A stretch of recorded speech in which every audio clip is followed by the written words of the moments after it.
Madam Chairperson, since our last statement at the 46th session of the Council, the situation of the Baha'is in Qatar has not improved, and in fact, it has worsened. In a slow yet systematic process, the authorities are pursuing a number of actions which will ultimately lead to the eradication of the entire Baha'i community from that country, many of whom were born in Qatar and whose families have been there for generations.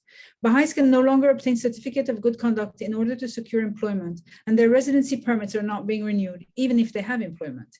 These moves imply that they have committed some legal offense. However, no proof is ever presented. In fact, their only crime is their belief in the Baha'i faith.